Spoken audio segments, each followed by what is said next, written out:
₹7 ಕೋಟಿ ಬಜೆಟ್. ಆದ್ರೆ ಗಳಿಕೆ ಮಾತ್ರ ಬರೋಬ್ಬರಿ 1700 ಕೋಟಿ ರೂಪಾಯಿಗೂ ಹೆಚ್ಚು.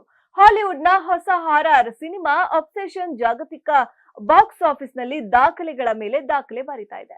ಆದ್ರೆ ಚಿತ್ರದ ಈ ಅಸಾಧಾರಣ ಯಶಸ್ಸಿನ ಮಧ್ಯೆಯೇ ನಿರ್ದೇಶಕ ರಾಮ್ ಗೋಪಾಲ್ ವರ್ಮಾ ಎತ್ತಿರುವ ಪ್ರಶ್ನೆ ಹೊಸ ಚರ್ಚೆಗೆ ಕಾರಣವಾಗಿದೆ. ಚಿತ್ರದ ನಿಜವಾದ ಬಜೆಟ್ 7 ಕೋಟಿ ಅಲ್ಲ, ಕೇವಲ 70 ಲಕ್ಷ ರೂಪಾಯಿ ಇರಬಹುದು ಎಂದು ಆರ್ಜಿವಿ ಹೇಳಿರೋದು ಸಿನಿಮಾ ವಲಯದಲ್ಲಿ ಸಂಚಲನ ಮೂಡಿಸಿದೆ.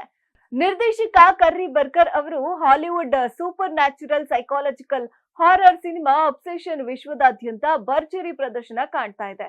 ವರದಿಗಳ ಪ್ರಕಾರ ಕೇವಲ 7.12 ಕೋಟಿ ರೂಪಾಯಿ ವೆಚ್ಚದಲ್ಲಿ ನಿರ್ಮಾಣವಾಗಿರುವ ಈ ಚಿತ್ರ ಈಗಾಗಲೇ ಸುಮಾರು 1697 ಕೋಟಿಗೂ ಅಧಿಕ ಕಲೆಕ್ಷನ್ ಅನ್ನ ಮಾಡಿ ಬಾಕ್ಸ್ ಆಫೀಸ್ ನಲ್ಲಿ ಇತಿಹಾಸ ಸೃಷ್ಟಿಸಿದೆ.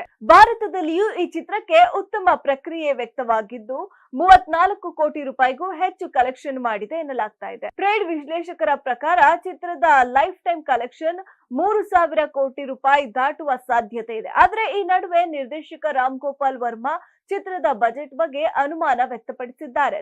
ತಮ್ಮ ಸಾಮಾಜಿಕ ಜಾಲತಾಣ ಪೋಸ್ಟ್ ನಲ್ಲಿ ಚಿತ್ರದ ನಿಜವಾದ ನಿರ್ಮಾಣ ವೆಚ್ಚ 70 ಲಕ್ಷ ರೂಪಾಯಿಗಿಂತ ಹೆಚ್ಚಿರಲು ಸಾಧ್ಯವಿಲ್ಲ ಎಂದು ಅಭಿಪ್ರಾಯಪಟ್ಟಿದ್ದಾರೆ.